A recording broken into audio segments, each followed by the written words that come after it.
now we move with this time travel a bit further to the future. But imagine it's like 5 years or 10 years, whatever you want.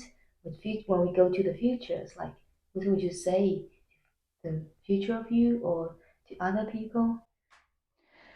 So I think to start that off, there's a really great quote by the famous author Maya Angelou, and she says, "You may not control all the events that happen to you, but you can decide not to be reduced by them." And I think, based on our conversation today, this really captures a lot of different themes we talked about being able to respond to challenges, building resilience, and ultimately not giving up. And I think it's a lot about also just kind of being aware of, around you. There could be a lot of challenges ahead or currently that's happening. And I think these are the times when you feel like you're at a very low point in your life and you are constantly seeking for inspiration to keep you motivated, right? And what I really like about this quote, and one of the messages I kind of want to leave with everyone here today, is the fact that there are so many things that happen in the world that's outside of our own control. But how that and how those things impact us, we have control over that. And that's the one thing to kind of really keep in mind here is we shouldn't feel we have the control over how we feel. We have control over how something negative could impact us and how we respond to that.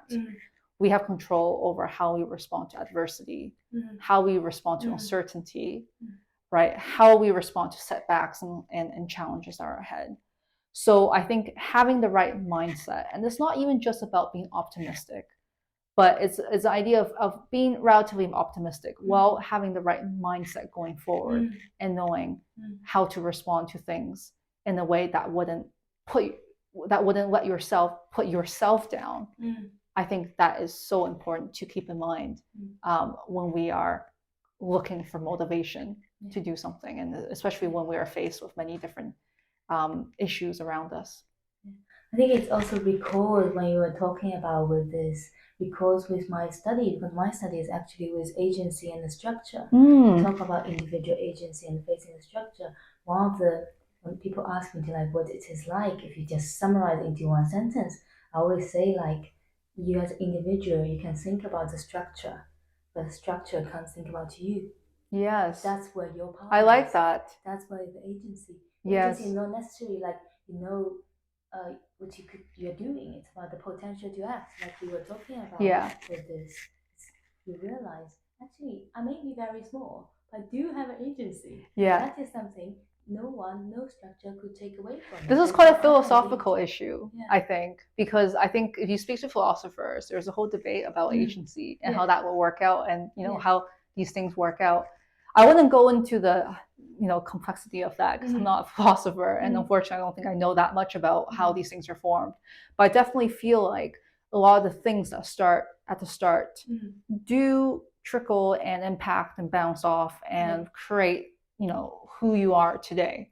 And I think during our conversation we can see, actually I can tell from your stories as well, that the way you grew up, the people around you has had an impact on how you think and approach your career.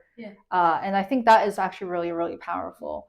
But just being also able to, I think, remembering these things, these positive moments in your life, these positive memories, the people that have made a positive impact, that is so important when you're being faced with a challenge, I think, and when you're stuck. So agency in this, if we don't go with the philosophy part, it's also have the approach called an ecological approach, which very much fits in with earlier you talking about pumpkin. It's about the agency start to grow. There's this kind of like seed, like in your family, and when you experience more on this, when you study, a lot of the experiences that help you to nurture your agency, achievement, potential to act, that what you have achieved today and what could achieve in the future. It's in this kind of like life journey. Yes, I like the way you call it this ecological process, right? This kind of, it's just like agriculture is just like farming. You plant something and you just kind of watch it grow. But the things you put to it, the things you do to the plant, the farming, has an impact on how the plant or the crop turns out. Yeah, that's a great way of phrasing this. Yeah, it's all my innovation. It's the theory I'm using in my study. It's actually called as teacher agency and ecological approach. It's in my supervisor. They developed and another one with the education philosopher, and the other one, the three of them, they come up with this talking about teacher agency and ecological approach. And I see that in a wider sense of agency, and they go with not just with the philosophical perspective, but also with the sociological, with the ecological perspective, to see it, your interaction with the environment, with the structure, and like you're talking about, like gradually to see yourself with this interaction instead of feel like that had to be overwhelming just on you.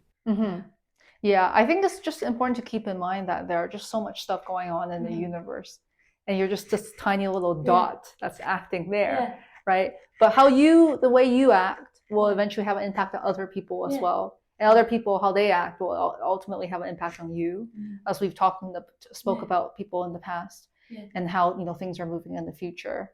And no, it is quite humbling in a way to think about our role, and how things move really, and sometimes things are a bit unpredictable.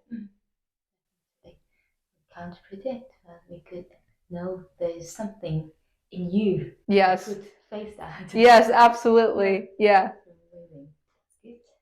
Good.